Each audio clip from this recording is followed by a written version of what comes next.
days I strive, but when the sun sets, I come alive. The world keeps running, but I stand still, obeying your command, Yahuwah's will. No working hands, no toilet ground, only peace and joy abound. A day of rest, a gift so true, Yahuwah, I delight in you. Shabbat shalom, a time of peace, a corner sign I will not cease. I lay it down, I leave it all, and in your presence I stand tall. No buy and selling, just pure delight in Yahuwah's rest from evening light. A day for worship, a time to be with family close and heart set free.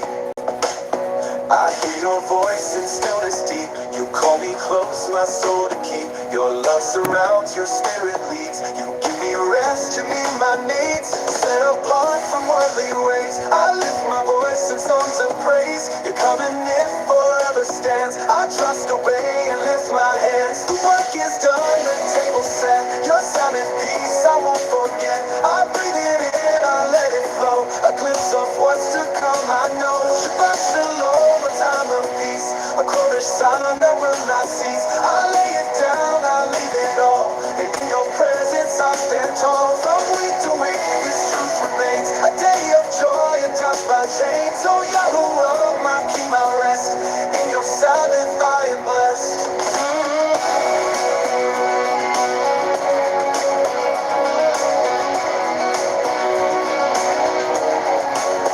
No buying and selling, just pure delight in Yahuwah's rest from evening light. No buy and selling, just pure delight in Yahuwah's rest for hearts set free.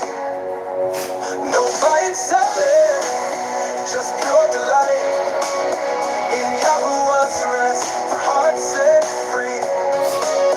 No buy and selling, just pure delight in Yahuwah's rest for hearts set free. From week to week, this truth remains, a day of joy and touched by chains. Oh Yahuwah, my King, my rest, in your Sabbath I am blessed. Shabbat shalom, everybody. Welcome. My name is Jason. I'm Jaden. I'm Jaden. I'm Nicole. I'm Eli. And we are the Yahuwah and the Torah channel. And 4 of the 5 of us are sickies. They have the common everyday household cold. And it has afflicted them, and they are all sniffing and hacking and wheezing. But yours truly, thank the good Father, that he has not yet given me this everyday household cold. Now, we are the people, we are the family, we are the community here on Yahuwah and the Torah channel that we love our Creator, and we love His Son, and we love His Scriptures. And we are the people that believe that the good advice, the good rules, the good regulations, the things that are found in Genesis, Exodus, Leviticus, Numbers, and Deuteronomy are the absolute supreme ruling system for us in our lives and our endeavors forever. In those first 5 books, they are what you would call the Torah.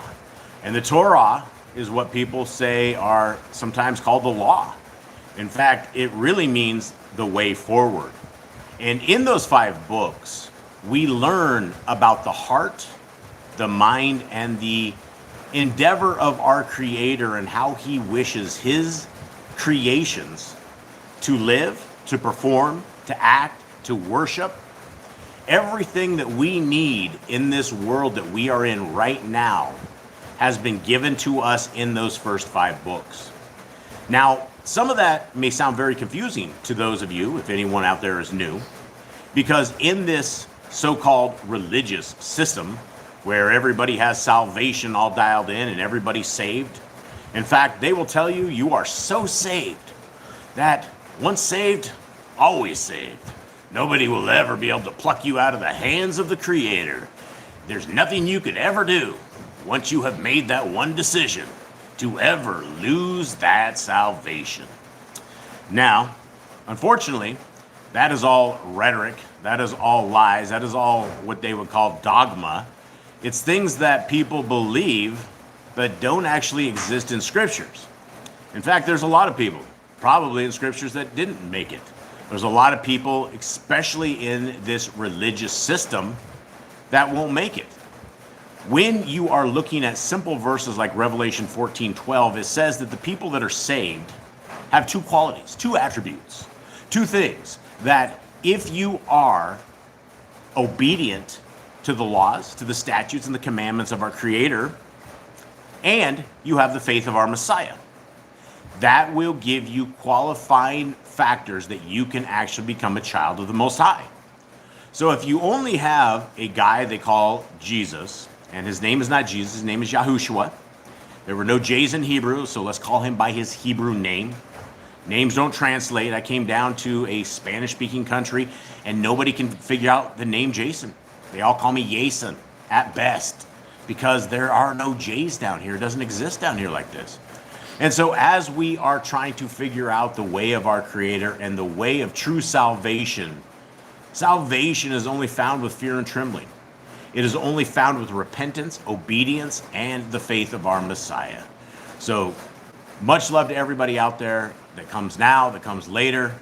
Cade, will you please open us up in prayer? Dear Father, thank you for this day. We thank you for bringing us back together once again to your Shabbat, to your day, to your special anointed day that you're giving to us. We ask that everybody here with us today rests up and they recharge for the coming week of worries and issues and trials and tribulations, and that you're with us all. You put the best measure around this family, around this table, around the people with us today as we go into your word and we try to understand what you have set out for us thousands of years ago. It should still be applied to us today. We thank you for all. We thank you for blessing us and guarding us and keeping us. Now we can come back another week and we can come back another time to celebrate your Shabbat. We thank you for all. In Jesus' name, amen. All right, so beautiful family that is out there. I want to go over a little thing here that is not quite a little thing, because if you're looking for an identity, if you're looking for a religious system, well, you wouldn't want to hook up with the religious system of this world. You know, we know of 400,000 different religions that are out there. You have 40,000 plus different denominations of so-called Christianity. And they are hoaxers. Every single one of them. They're all a hoax, because they will say they are followers of our Mashiach, but yet they don't do what our Mashiach did. Now, our Messiah, he followed the laws, the statutes, and the commandments. He followed the appointed times. He followed all of this. So if you want to be a follower of the Son of the Most High, then we would want to do what he did. So in this, if you're looking for an identity, you could definitely be called an Hebrew. You could be called a Hebrew person. And in fact, this is what we had with Father Abraham. He was called a Hebrew. And that word literally means crossed over one. So when we cross over from death to life, a great name to be called would be called a Hebrew. And so we have something that is an identifier, and we're about to read a message to a group of people. Now, if you want to be called a Hebrew, you would also probably be called a child of Yisrael. Now, when you are a child of Yisrael, that means you have a certain set apart, distinct way of living. That means you live under the laws, under the statutes, under the commandments of our Creator. Now, you don't get to be called a child of Yisrael, a Hebrew person, unless you have crossed over. If you still think that the laws have been nailed to the cross, then that's a lie that has been told to you, that you have to break this program. Because in the laws, statutes, and commandments that we are going to read here in just a little bit, there's really no law, statute, and command that you would ever want to get rid of. It would be a foolish thing. And so you can't just take one or two laws. You can't take 9 of the 10 commandments, because obviously nobody wants to keep a Shabbat. But we have about 150 commands that we can all keep today, and they are good, knowledgeable commands. Now, these commands are the words of our Creator. And this is a little part of Deuteronomy telling all of us out there that are Yisrael what we need to do. Jaden. Hear, O Israel, Yahuwah Elohim, Yahuwah is one. And you shall love Yahuwah your Elohim with all your heart, and with all your being, and with all your might. And these words I command you today shall be in your heart, and you shall impress them upon your children, and shall speak of them when you sit in your house, and when you walk by the way, and when you lie down, and when you rise up. And shall bind them to the sign of your hand, and they shall be as fronts between your eyes. And you shall write them on the doorposts of your house, and on your gates. Okay, so this is one of these beautiful things that the words, Genesis, Exodus, Leviticus, Numbers, and Deuteronomy, the words that Moshe is commanding all of the people back in the day, well, it's the same that we're being commanded today. We need to write these on our heart. We need to impress them on our children. We're supposed to speak of them in such a way that when we're just sitting around our house, we talk about these laws. When we're laying down, when we're getting up, when we're going to and fro, when we're working through this man-made world system that we are in right here. When we have to go to work, right? The laws of our Creator should be on our hearts, minds, and souls. Now, we're told this, that they should be frontlets between our eyes, so that every single thing that we have ever done and everything that we will ever do is through the lens of the Torah. You see, you wouldn't go out and you wouldn't take a sample at the local Costco of some kind of pig-ridden sausage, because you would look at this meat and you would see that it is pork. It's something that we would not eat, and it's something that we would not want to be a part of. So in the lenses of the Torah, we need to understand that we don't make decisions on a day-to-day basis without making sure that we are doing the right thing with our Creator. And our Creator's ways are beautiful. And so we are going to be getting into these. Miss Nicole, will you please greet our brothers and sisters? All right, we have William and Sarah. We have Sue Smith. We have Pitbull Pack Life, which is you. We have Susan Sanchez, Joanna, Brandy and family, Chris with Yah Scriptures, Danny, Gina, Joanna, Learning the Way, Razul, Genie Not of This World, Jeremy and Callan, Candy and Ruby, Robera, welcome to you, Sylvia, scrolling, Dolly and Jerry, daughter of Abraham, Obi Lines, Chris, Amiyah, and I think that's everybody. All right, I want to address our friend Robera in there. And, you know, for those who do not know, the name God is a surtitle. It's not a name. And in Scriptures, the name of our Creator has been destroyed. When you look at the King James Version Bible, not only have they taken out the name of our Creator, but they have also taken out the name of His beautiful Son. Now, when you look at traditional Judaism, they will say Hashim, right? They won't say it as well, right? And we have a Torah command that says, do not bring Yahuwah's name to naught.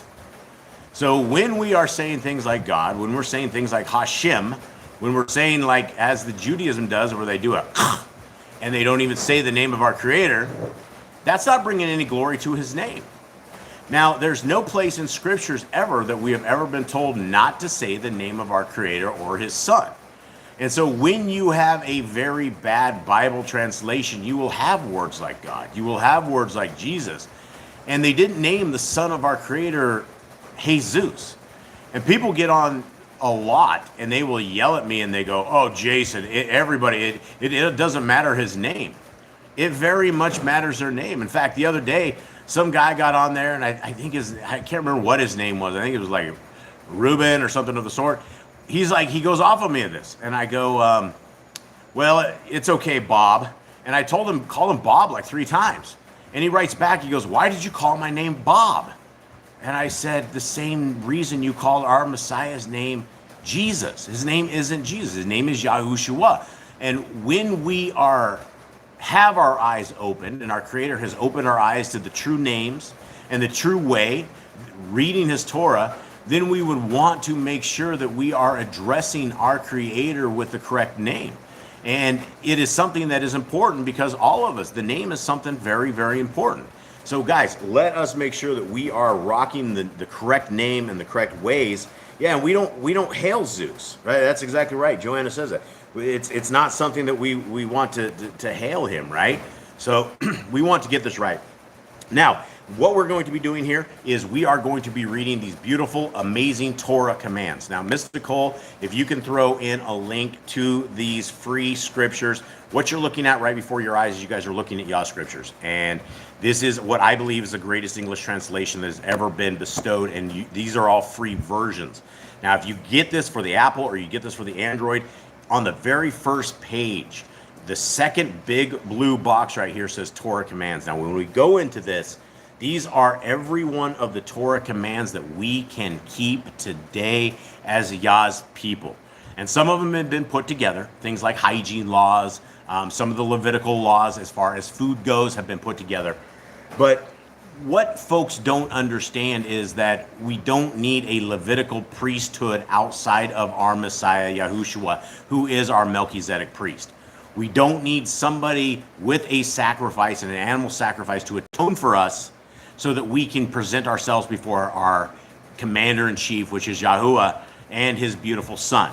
That is what the sacrifice of our Mashiach, of what Messiah Yahushua did, is that it enabled us to have this direct link into our Creator to where we don't have to have this Levitical priesthood anymore. And so, guys, as we go through these beautiful laws, these beautiful statutes and commandments, these are things that apply to us today for all times, all generations, and all peoples. And again, we've all been under a hoax that people have said that these are no good. These are the laws of old. They don't really matter. But in fact, there's no place in scriptures where I can't find that they don't matter. And if you want to be a chosen child of the Most High, we have to come under a covenant. The covenant path of our Creator is a covenant path of two different things. Our Creator says, I will be your Creator, I will be your advisor, I will be the one who takes care of you through all times. But in return for this, I need you to be loyal to me. I need you to be obedient to me. And I need you to keep my laws, my statutes, and commandments. So guys, as we go through these, we will go through them very slowly, meticulously, and they are beautiful. Here we go. Commandment number 1. Be fruitful. Multiply. Replenish the earth. Subdue it. Have dominion over the fish, fowl, and every living creature. They are bearing, and every tree is for food. Man and woman should build their own families. Master sin. Every clean moving thing that lives shall be food for you. Do not eat the blood. Walk before me and be perfect. Are Yahuwah's laws, covenants, statutes, and commandments. Look at the size of this one, folks. Guys, this is a size difference. There is no commandment anywhere in scriptures that is anywhere to the magnitude of the size of this. Guard Yahuwah's covenant, laws, statutes, and commandments. Very important, guys. Very, very important. Continue on, gents. Every male shall be circumcised at 8 days old. Teach your children the commands and guard the way of Yahuwah. Remember Yahuwah's name for all generations. Keep the Passover, Basada. Keep the Feast of Unleavened Bread, the festival of Matzah. There's one Torah for the stranger and the Hebrew. Sanctify all firstborn to Yahuwah. There are no mighty ones before Yahuwah. You shall not make graven images. Do not bring Yahuwah's name to naught. Keep the Shabbat. Honor your parents. Do not kill. Do not break wedlock. Do not steal. Do not make false accusations against your neighbor. Do not covet anything of your neighbor's. Do not make an altar from rock that tool is touched. Do not go up to the altar by the steps. Man steals cattle, he shall restore it 5 times. Yahuwah's laws for criminals. Do not lie with beasts. No sacrifice to other Elohim. Do not oppress the stranger, fatherless, or widow. Do not charge your brother interest. If you borrow your neighbor's treasure, return it to him before sunset. Do not curse the ruler of your people. Do not eat what is torn of any beast. No false report. Do not follow motives of evil. Do not judge unrighteously against the poor. Bring back your enemy's cattle if you find it going astray. Help the animals of your enemy. Stay away from rumors and gossipers. Take no bribes. Do not oppress a stranger. Love the stranger. Give your land rest in the 7th year. Do not mention any pagan names. Keep the feast of Yahuwah. Do not cook your goat in his mother's milk. Obey the messenger Yahuwah sent before you. Do not bow down to other Elohim. Serve Yahuwah. Make no covenant with other Elohim or outsiders of the land. Do not make or use anointing oil on an old person. Do not make or use perfume on a normal person. Do not eat the fat. Do what you say you are going to do. Return what is your neighbor's. Obey Yahuwah's dietary laws. All right, I got to go into this one here because I got a good story for you guys all out there. Now, for those who do not know, Boss Clan, we are a strange people because we have a little business, and our business down here in the jungles is Mystical and Eli. We make frozen food for the what you call the gringo community. And when I say gringo community, that's not actually saying white, black, or anything like that. It's anybody who's a foreigner to these lands that we are in are classified as a gringo. Now, we have this guy down here, and the guy is like literally 5'1". And ever since we got down here, and we are Torah keepers, this guy hates our creator and he hates his son, but he loves Jesus, and he says all food has been made clean. Now, we call him Evil Eric, and I've told stories about Evil Eric before, and Evil Eric is a chef, and Evil Eric has a frozen food company as well. Now, he is our competition, and we send out newsletters every single week, and we have the same group of people. And since we started our business like a year and a half ago, Evil Eric has gotten even more eviler. Now, one of the things that Evil Eric back in the days did is when we were keeping Shabbat, he started laughing at us because we stopped eating pig and we started eating clean food. And I remember one day that he sent us this WhatsApp message, and he was weighing up rendered pig fat. And it said 6 pounds, 6 ounces, it said 6.66. And he sent this to me on a Shabbat. And he said, thinking of you. And I was like, wow, this guy is a demon, straight up demon.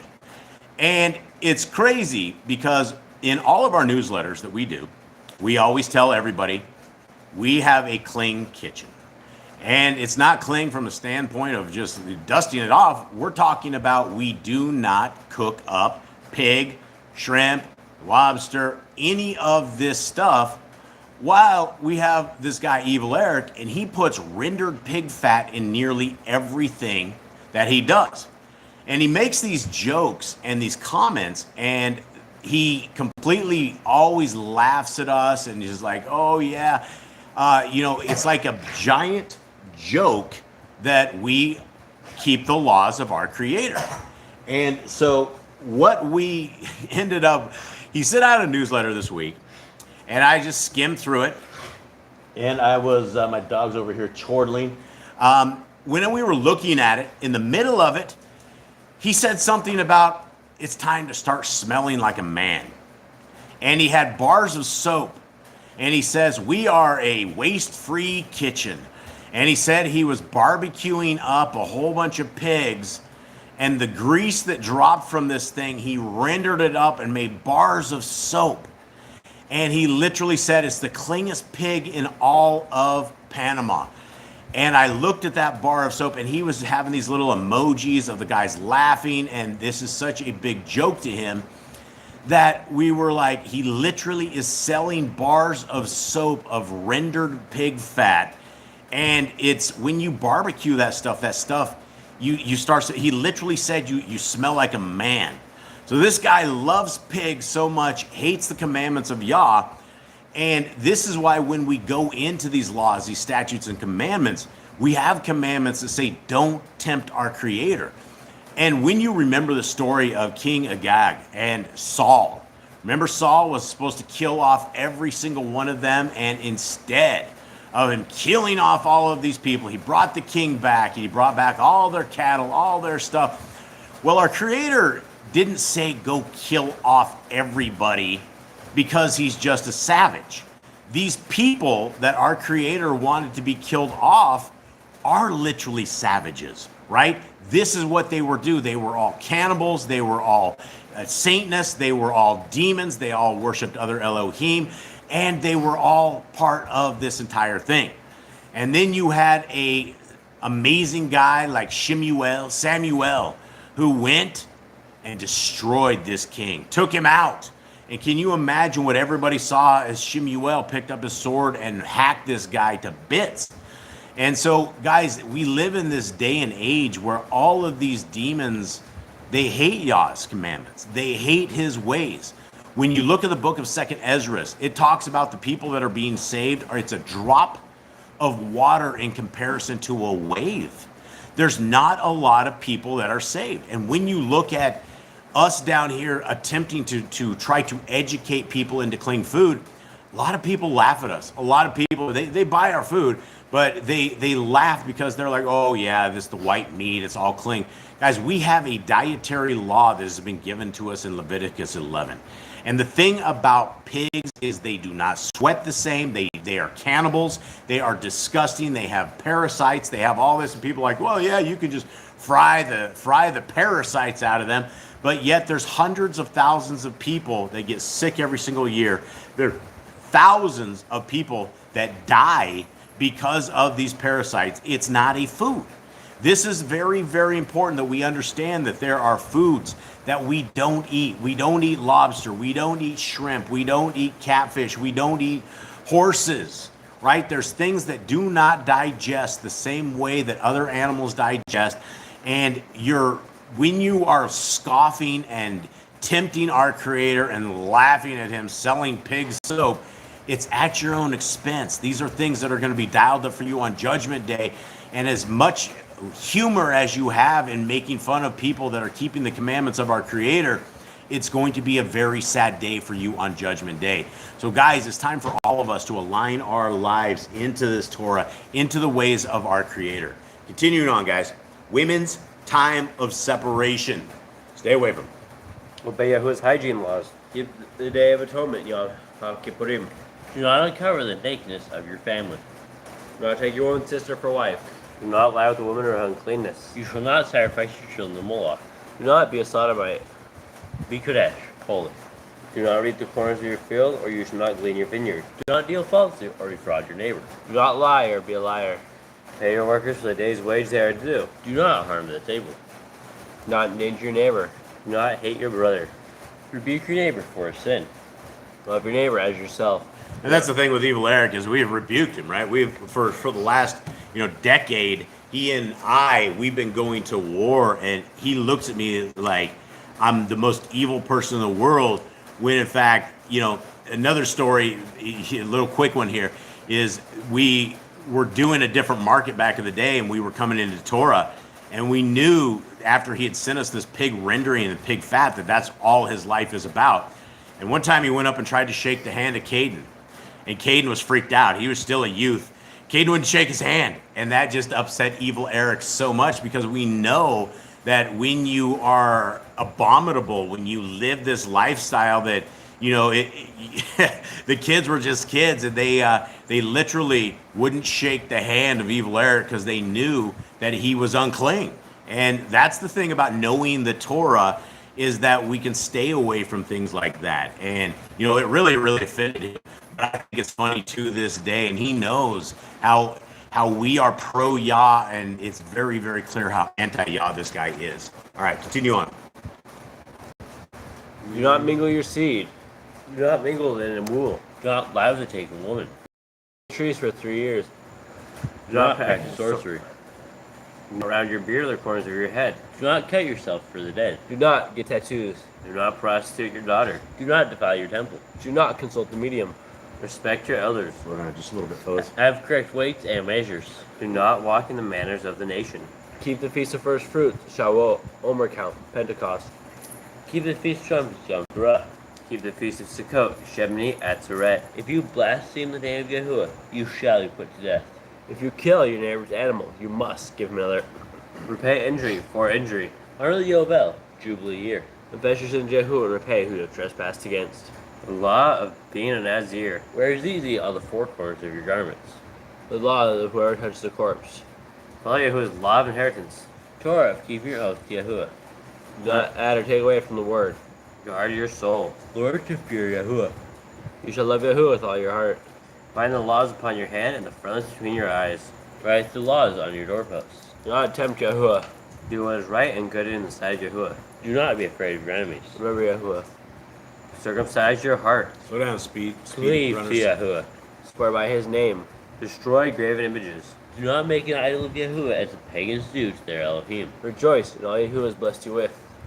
Do not do what is right in your own eyes. Do not hearken to the words of false prophets. Do not make any baldness between your eyes for the dead. You shall not eat any abominable thing.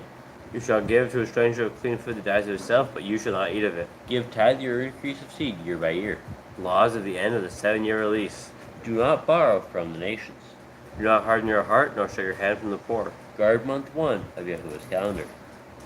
3 times a year all males shall appear before Yahuwah. You shall make judges and officers in all your gates. Do not plant astral poles near the altar. There must be 2 or 3 witnesses. Hearken unto the prophet Yahuwah has chosen. Prophet test of Deuteronomy. Do not remove your neighbor's property line. How to deal with a false witness among Torah keepers. The first child is the double portions. If your brother's cattle or clothes are lost, you find them. You must return them.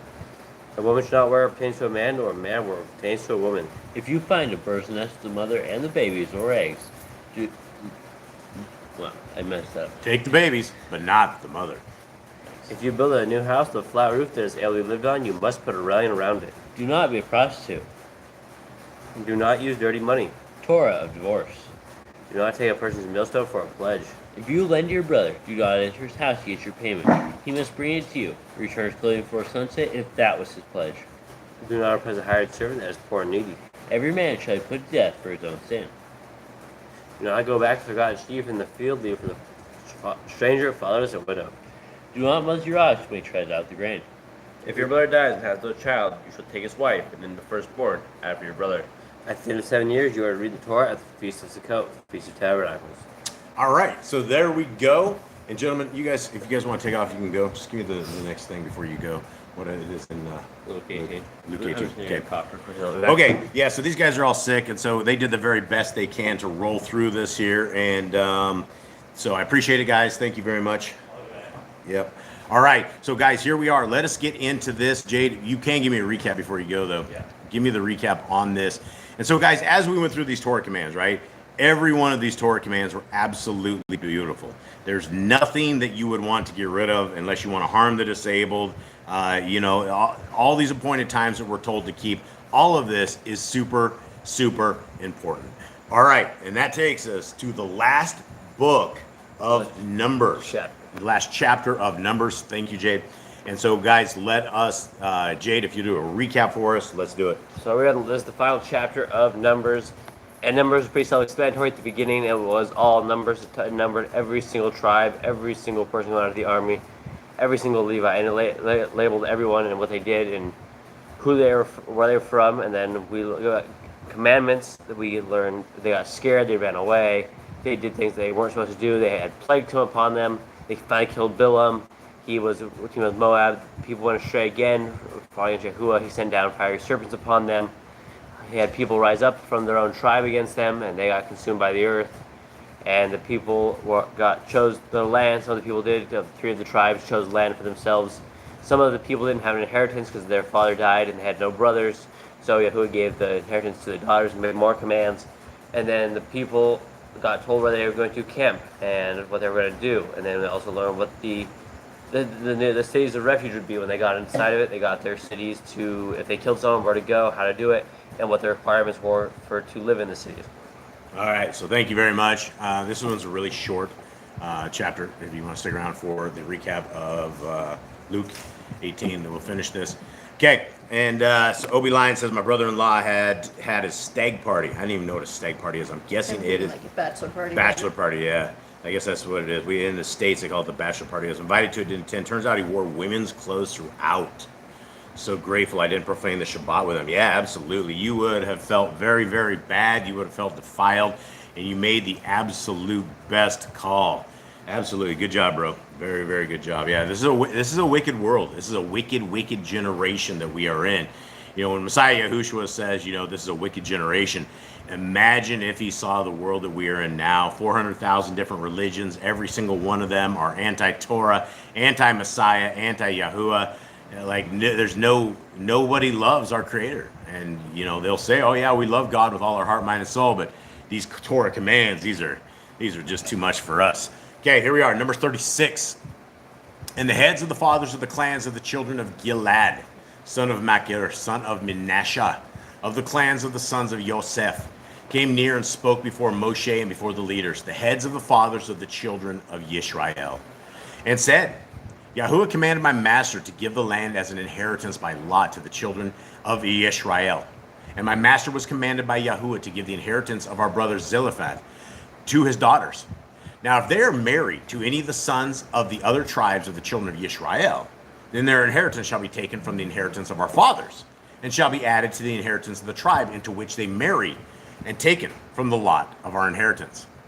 And if the Yovel, Jubilee, of the children of Yisrael takes place, then their inheritance shall be added to the inheritance of the tribe into which they marry, and their inheritance taken away from the inheritance of the tribe of our fathers. And Moshe commanded the children of Yisrael according to the word of Yahuwah, saying, what the tribe of the sons of Joseph speaks is right. Now, what they are talking about is we had the gals that basically got the Torah changed up or added to, that they were able to have an inheritance.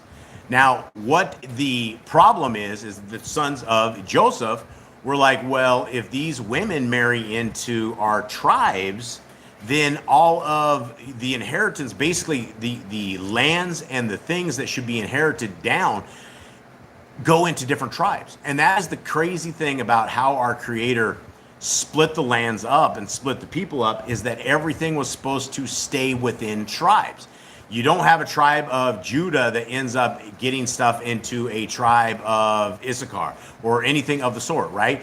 Everybody, when you pass down your generations, it's passed down into tribes, so that when a Jubilee year comes back, that you don't lose lands, right? You don't lose this stuff. It all stays within your family names.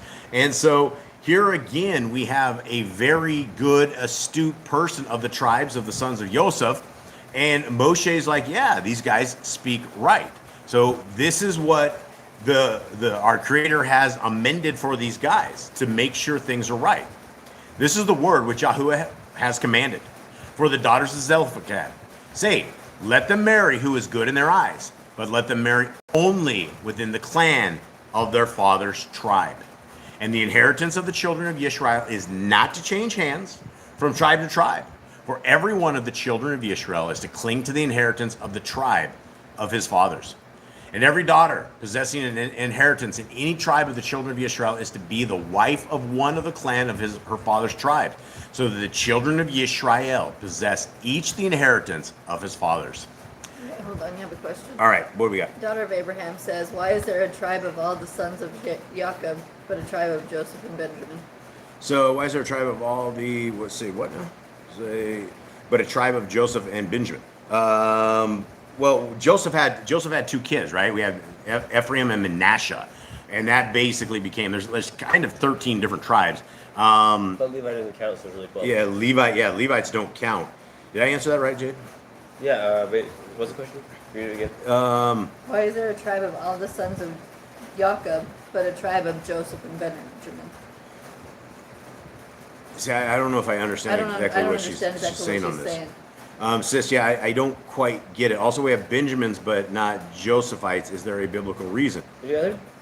We have a tribe of Benjamin. Yeah, we have a tribe of Benjamin. Well, tribe of Joseph is split into two. Right, yeah. So Ephraim and Manasseh. Yeah, so and together they are the tribe of Joseph, but they were elevated as Jacob's sons.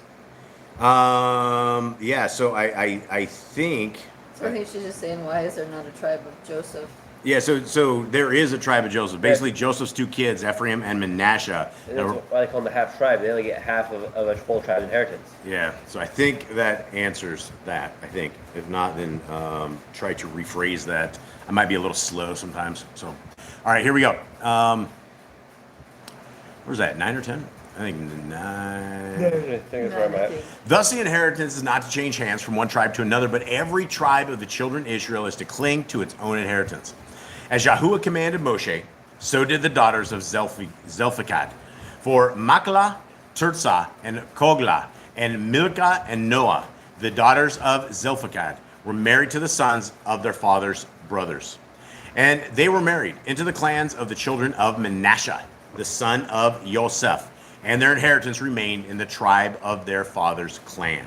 These are the commands and the right rulings which Yahweh commanded the children of Israel by the hand of Moshe in the desert plains of Moab, by the Yarden of Jericho. So her question is why is it not called the tribe of Joseph? Well, it's because Joseph was essentially considered dead at one point, and Joseph had two amazing kids that were basically it was split. So you have where did we find that at? We find that I was just reading that today in the book of Jasher. That entire setup. Also, when did that happen to us? What book did this happen to us in? Where it was split. he blessed them. Yeah. That was in the end of Genesis, like in Genesis 50 Yeah, so or 49. So yeah, in the end of Genesis is when you actually see them being blessed, and you had the incident where the younger was blessed with the older's blessing. The firstborn's blessing. Yeah, the firstborn. So the younger got the firstborn's blessing, and Joseph thought it was wrong, but it wasn't wrong. It was how Yah wanted all of that to go down, if that makes sense. Yeah, no worries. Yeah, I'll rephrase it. In the New Testament, other tribes are mentioned except being called Joseph. Yeah, they don't, right? It's basically when the land, Joseph kind of he didn't become non-existent, but two of his kids became a tribe. It's a half tribe of Ephraim and a half tribe of Manasseh, which is fine. So it's not really a tribe of Joseph anymore. And when you see the lands throughout the times, I mean, they're split up. I mean, it's literally Ephraim and Manasseh. All right, so here we guys. We are heading into the New Testament. We're going to Luke. It's 18, right, Shug? Yep. Okay, so here we are into Luke 18. Jade, will you please give us a breakdown of everything prior to this, if you would? So Yehoshua has been going around teaching. He has his Talmudim. He has his enemies already made. The Pharisees hate him. They want to take him down. And so he has been, last few chapters, he's been teaching parables. He talks about the rich man, how he did not help Lazarus, basically he gives us the base description of what the everlasting fire is going to be like, what eternal damnation is like. And then he talks to people, they ask him about the end of the world. Then he starts telling them about his return, and that it wouldn't be until certain things happen, and then before it happens, families will rise up against each other, people will be working together and they'll disappear, and things will start happening. And he goes, and that is just the beginning of the end. Okay, so here we are. Thank you very much, guys. You guys are good to go. So you guys go relax and go down. And I think Jerry's talking about it up there. Ephraim and Manasseh took the place of Dan and Joseph, pretty much. So that's the answer. That is a good solid answer on this. Okay, Lucas 18. Here we are, guys. And this is our Messiah. This is our beautiful Messiah that's speaking this. And he spoke a parable to them that they should always pray and not lose heart. Big stuff, right? Right out of the gate. I mean, this is a big thing, right? Praying is one of the main things that we have been given, which is a full-on communication that we can give to the creator of the universe. And when you look at the ability that we have, that we can seek our Father, that we can seek his help, that we can give our woes and our qualms and our issues, that we can do all of this, and he listens to us, right? This is simply astounding that we have something like this. What other things in creation are able to have this line of communication that we know of? So he says, pray and not lose heart, saying, in a certain city there was a certain judge, not revering Elohim nor regarding man. And a widow was in that city. And she came to him saying, do right to me on my adversary. And he would not for a while. But afterward he said within himself, even if I do not revere Elohim nor regard man, yet because this widow troubles me, I shall do right to her, lest by her continually coming she wears me out. And the add-on said, hear what the unrighteous judge said. And shall Elohim not do right by all means to his chosen ones who are crying out day and night to him and being patient over them? I say to you that he shall do right to them speedily. But when the bin of Adam comes, shall he find the belief on the earth? Now, this is, this is something very, this is an interesting parable, right? This is something that, a lot of people, we are told in prayers that we are not to pray like the pagans. But that doesn't mean that we can't keep asking for things. The way the pagans do is they'll sit there and do a chant over and over and over and over and over. That's not what we need to do, right? In our prayers, we need to give it up to our Creator in a way that is not going to bore our Creator. And the way the pagans do it, and you say it over and over and over, right? It's the same thing. It's repetition. Anybody is going to say, man, this is getting a little old. I heard it the first time. We don't need to keep going down that road. But at the same time, we have been given this parable and an understanding that we can reach out to our Creator over and over and over and keep praying, keep crying, keep lifting up the names and see what our Creator will do. And so the Messiah leads this up. He follows this up in a very interesting thing that he says, but when the son of Adam, when the bin of Adam comes, shall he find the belief on the earth? This is something that all of us should take notes of, because this is something that is very interesting, right? We are living in a very satanic, demonic, dark time of this world. You have all sorts of crazy madness that is going on in this world, from people over at CERN smashing atoms continually, to Satanists, to the politicians that are all part of Satan's little plan. I mean, we're on the edge of, everybody is an antichrist at this point. It is just a very, very foul world that we are living in. And our Messiah asks this question: when he comes, will he find the belief on the earth? So there's not going to be a lot saved. We know this from scriptures. Messiah Yahushua even says in Matthew 7 that most don't make it, right? We have the little gate, we have the wide path to destruction that leads to the left and the right. You can fall to the left or right. And the narrow path, most people fall off this path. But yet we have all these billions of different people in some sort of a religious system, and everybody's saved. But yet scriptures very clearly says most people aren't saved. And Messiah right here wonders if there's going to be any belief on the earth. So we want to be this minority. We want to be this very small group of people that is keeping these laws, statutes, and commands of our Creator. Continuing on. 9. And he spoke this parable to some who relied on themselves that they were righteous, and looking down on others. 2 men went up to the Mikdash to pray, the one a Pharisee and the other a tax collector. The Pharisee stood and began to pray with himself this way: Elohim, I thank you that I'm not like the rest of men, swindlers, unrighteous, adulterers, or even as this tax collector. I fast twice a week. I give tithes of all that I possess. But the tax collector, standing at a distance, would not even raise his eyes to the Shamaim, but was beating his breast, saying, Elohim, show favor unto me, a sinner. I say to you, this man went down to his house declared right, rather than the other. For everyone who is exalting himself shall be humbled, and he who is humbling himself shall be exalted. I talk about this a lot, guys, right? Fear and trembling is what is going to bring salvation to us, right?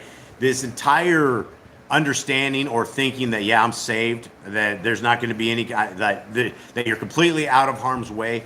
I don't think it is something like that. I don't, throughout all these scriptures, we always have to be very reverent. There is a lot of people, you look at the life of Saul, and the life of Saul turned out as he was Yah's anointed king. He was the one. And Saul very clearly fell from grace to the state that Yah made him crazy, that he was just a little bit wacky, and he was tossing spears at people, chucking stuff, hearing voices. I mean, you had to have music to calm this guy's savage beast because his mind was gone. And this is somebody that we don't know if he was saved. We don't know what his end was. We don't know if he made it to the pits of Sheol on the bad side, or we don't know if Yah accepted him in. But it's easy to fall out of grace with our Creator if we don't do what He wants us to do. This is why sticking to the Torah, writing the Torah on our hearts, minds, and souls, and walking this Torah with a clean heart, a clean mind, a clean soul, not getting part of this world, right? There's one way to corrupt us very, very quickly is by hanging out with the world and being a part of this wicked, wicked world. 15. And they also brought infants to him to touch them. But his Talmidim, seeing it, rebuked them. But Yahushua called them to him and said, let the little children come to me, and do not forbid them, for of such is the reign of Elohim. Now you get to see a very different side of Messiah right here, right? You get to see his loving on the children, loving on those, the world is a wicked place, right? When it talks about it's better to have a millstone thrown around your neck than it is to harm a child. We just live in a very, very bad place where the common denominator is hurting the children, right? There's such a sick pedophile style system that is coming to be normalized. And it is something that is just a foul thing in this world. And it's very, very clear that children are very, very important to our Creator and his Son.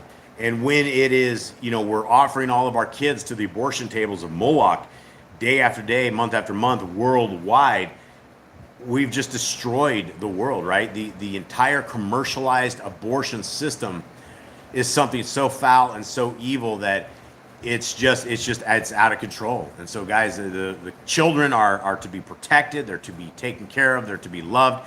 And, it's the children that could always spark something in the future, but yet it's, we live in a world where the children are dying off.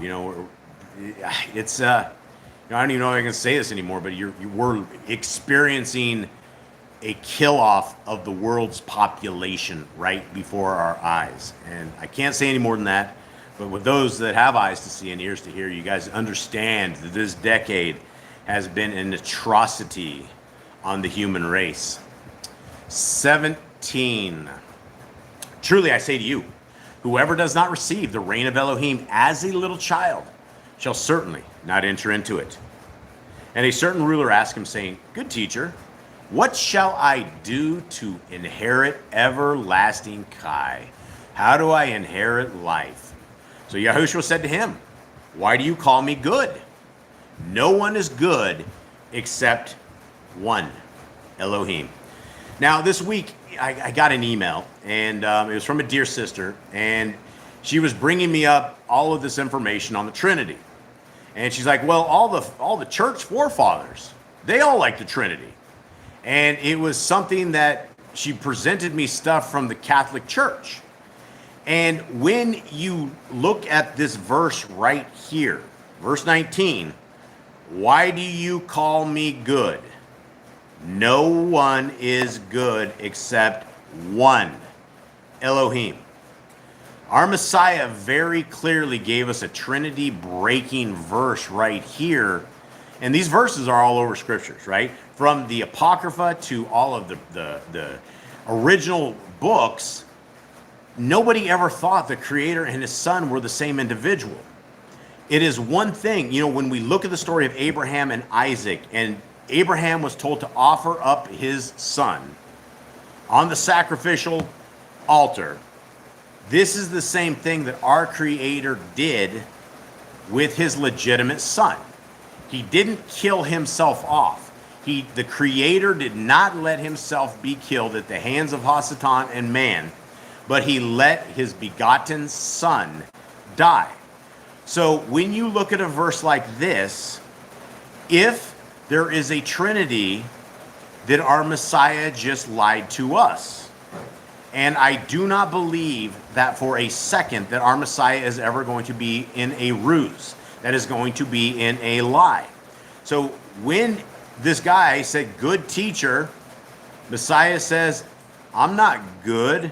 There's only one that is good. And when we read Deuteronomy, when we read the Shema, it says Yahuwah is one. And so I know it's a hot topic, and it's like the flat earth and the round ball. people get so hung up on indoctrination that they will fight you with daggers and nails to convince you that we're spinning around like a bunch of monkeys on a spinning water ball. When very clearly Scriptures is it's a foundational set, right? The earth is foundations. It cannot be moved. There's all these different references, and there's nothing that says we're spinning around 60,000 miles an hour around the sun and 2,000 miles an hour or 1,000 miles an hour around another direction, right? It's all a hoax, right? By those who hate us. So, guys, we have so much indoctrination that we got to get rid of. 20, and again, to reiterate the guys, like, what do I do to inherit eternal life? Messiah says, you know the commands. Do not commit adultery. Do not murder. Do not steal. Do not bear false witness. Respect your father and your mother. Okay, now something here, guys, that we should know and understand is he's only saying a couple of commands. And I've seen that people will get hooked up on this before, and they're like, well, these are the only commands that Messiah Yahushua says. This is all we have. We're not to murder, not to bear false witness, respect your father and mother, and there's no other commands. It's the same people that say, well, there's only two commands. Love God with all of your heart, mind, and soul, and love your neighbor as yourself. That's all I got to do to inherit life. And if we were true to ourselves, if we weren't a bunch of liars, filthy liars, we can't say we love Yahuwah, Elohim Most High, with all of our heart, mind, and soul when we've rejected his commandments, when we have rejected his ways, when we have rejected the truth that comes out of the Torah. That's not love. That is a easy peasy way of your quick salvation. The Joel Osteens of the world, all these losers, these demons and Satanists that will give you this false security. So guys, there are more commandments than this. 21, and he said, this guy, the individual that's asking about this, how to inherit life, all these I have watched over from my youth. And hearing this, Yahushua said to him, yet when you lack, sell all that you have and distribute to the poor, and you shall have treasure in the Shamayim. And come, follow me. But when he heard this, he became intensely sad, for he was extremely rich. And when Yahushua saw that he became intensely sad, he said, how hard is it for those who have riches to enter into the reign of Elohim? For it is easier for a camel to enter through a needle's eye than for a rich man to enter into the reign of Elohim. Now this one guy that had done all these Torah commands, he got hooked up on money. He got hooked up on greed. He got hooked up on riches. And the problem with money is like power. Absolute power corrupts absolutely, and absolute wealth, you're just trying to get more of it, and it seems like you never ever have enough. Now it's easier for a rich man to enter in through the eye of the needle, for a camel to enter in through the eye of a needle. Now, we're not just talking about the needle's eye. We're talking about a little itty bitty tiny doorway into Jerusalem that is called the needle's eye. And a man on the back of a camel is absolutely not going to be able to get into this doorway. In fact, unless your camel is able to get onto his knees and basically crawl through this, you could not get a camel through the needle's eye of the Jerusalem door. And if you want to take it the next step forward, yeah, you're not going to be able to thread a camel through the needle's eye. And so when we're looking at riches, when we're looking at what it takes to inherit the kingdom, we have to make sure that if we have been blessed with riches from our Creator, that we are not becoming a hoarder of them, that we are understanding that this life is going to end and we can't take in this money with us. We're not taking our cars, we're not taking our properties, we're not taking anything. And so if we have been blessed with money, it better be very responsible with the wealth of this, because it's not just in this chapter. All through Scriptures, we are told, we hear lots of parables, we hear lots of things about those with money and how hard it is for them to be saved. 26. And those who heard it said, and who is able to be saved? And he said, what is impossible with men is possible with Elohim. And Kepha said, see, we have left all and followed you.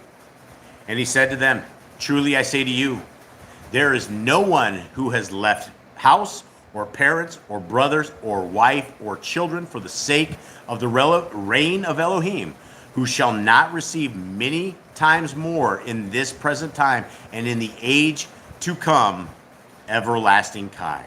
Right? Hard things to understand, right? A lot of times we have to leave bad situations, bad people, bad environments, things that are corrupting us, right? A lot of times we're not meant to hang out with things. Just like Obi-Line says, right? He had to leave his brother-in-law or whoever that was, right? He couldn't partake in something of this, right? Because, you know, the eyes are the windows to the soul. Once you see things, it sometimes is really hard to unsee them. It's very hard to uncling the bell. That's why I'm always teaching people and trying to preach to them about pornography and about never ever letting your eyes take in that filth, take in that destruction and devastation, and just it's a tragedy. 31.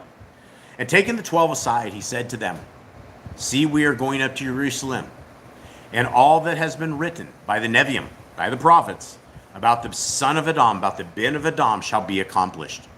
For he shall be delivered up to the Gentiles, and shall be mocked and insulted and spat upon. And having flogged him, they shall kill him. And on the third day he shall rise again." But they understood none of this. And this word was hidden from them. And they did not know what was being said. So this is the poor walk of our Messiah, right? Even though he had 12 disciples, not a single one of them even had a clue what was about to happen. Every one of these guys, the disciples, especially Judas Iscariot, was looking for somebody, a conqueror. Somebody who was going to free them from the Romans. Somebody who was going to take out Pilate. Somebody who was going to take out Caesar. Somebody that was going to be a ruler on this land at this time and free them. And that is what their understanding was. And this is why even today, the Jews of today reject our Messiah, because their Messiah is probably Donald J. Trump. Donald J. Trump has coins with his face all over it, right? That is the Messiah of people in the United States of America. The Christians have fallen and flocked into this vulgar, disgusting, despicable individual that is bringing in the New World Order. I don't know if you guys have noticed it, guys. You guys are under martial law. I don't know. He brought it in, and as amazing Antichrist would ever do it, the United States is now under martial law, and nobody even knows. Everybody's like, wow, this is great. Let's clean up the cities. Now you have all this National Guard, right? When they got rid of the Smith-Mundt Act, they allowed the United States military to run operations inside the United States of America. And that was one of the times that we decided it was best for us to get out of the United States. But now you have all of these cities, and now they're running laws and rules. They're setting up a special National Guard that's going to police all the big cities, guys. This is called martial law. We have made it. We are here. 35. And it came to be that as he was coming near Jericho, that a certain blind man was sitting by the way begging. And hearing a crowd passing by, he asked what it meant. And they reported to him that Yahushua of Nazareth was passing by. And he cried out, saying, "Yahushua, Ben of David, have compassion on me." And those going before were rebuking him that he should be silent. But he was crying out much more, "Ben of David, have compassion on me." And Yahushua stopped and commanded him to be brought to him. And when he had come to him near, he asked him, saying, "What do you want me to do for you?" And he said, "Adonai, to receive my sight." And Yahushua said to him, "Receive your sight. Your belief has saved you." And immediately he received his sight and was following him, praising Elohim. And all the people seeing it gave praise to Elohim. Now, do you guys think this is any kind of a surprise that at the beginning of this chapter, it is talking about that we can continue on and seek our Creator for the things that are troubling us? And then we have a blind man that's right here, and everyone's like, "Quiet, quiet, man. What are you saying? Don't do this." And this guy's like, "You know what? Forget this. I'm blind. I've been sitting here. Messiah, Messiah, Yahushua, save me." And Messiah calls him, right? He called the sick. He called those broken. That was his mission, was to heal these people and to restore the faith, to show the people what Messiah Yahushua was all about. And so, guys, it is with that we are to pray without stopping. That we need to pray daily, all day long, from the beginning of the day to the end of the day. When you wake up at night, give it up to Elohim. Give a shout out to the one, the creator of the universe, who has allowed you to breathe another day, that has allowed us to wake up, that has allowed us to have a night's sleep and gave us slumber and gave us just a life, a heartbeat. Everything good in this world that is considered good has come from our Creator. Everything evil, everything demonic, everything satanic has come from the hands of Hasatan and all of the demons and devils that are following him. So guys, the Torah is the way to go. Our Mashiach is the way to go. And I hope this was a good reading for all of you. I enjoyed it. I hope you all did too. I think we're going to roll this one out. Much love to all of you guys out there. Let me scan through comments real quick.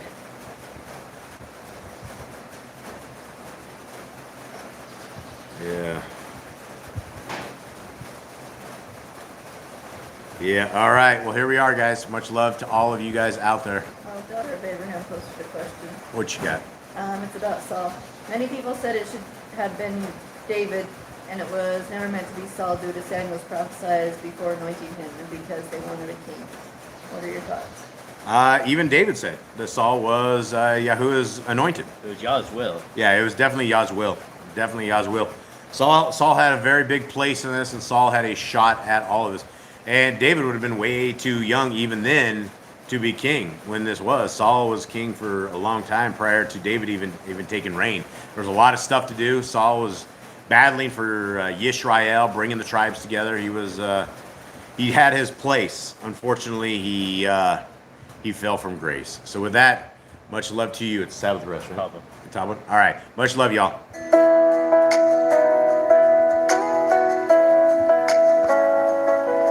Walking steady on this road you made. Every step guided by your ways. When I listen close, I understand all your truth held in your perfect plan. Rising higher than before, lifting praise from deep in my core. Lifting praise, Yahuwah, your presence sets me free.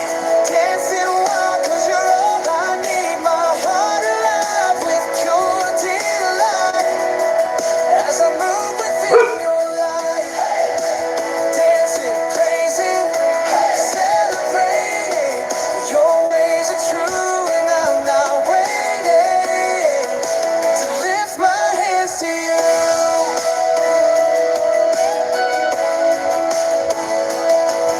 In the morning when I rise to pray,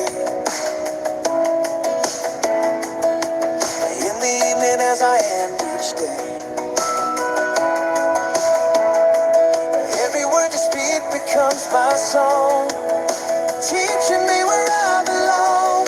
Rising higher than before, your truth is what I'm living for. Living for Yahuwah, your presence sets me free. Dancing wild 'cause you're all I need. My heart alive with pure delight as I move within your light. Dancing, praising, celebrating. Your ways are true and I'm not waiting to lift my hands to you. Your love surrounds me. Your love surrounds me. Your truth has found me. Your truth has found every day, every way, leading me, setting me found. Every day, every way, leading me, setting me.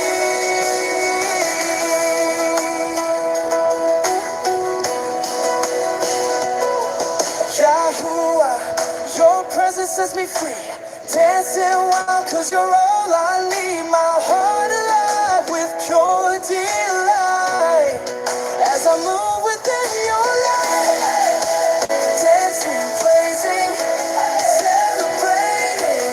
Your ways are true and I'm not waiting to lift my hands to you. To lift my hands to you.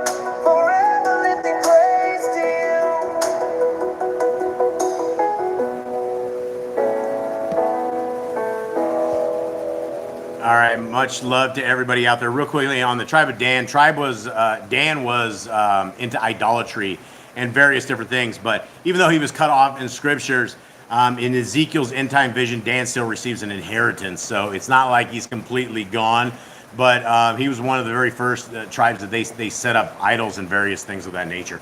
All right, everybody, much love to all of you guys. Shabbat shalom. We love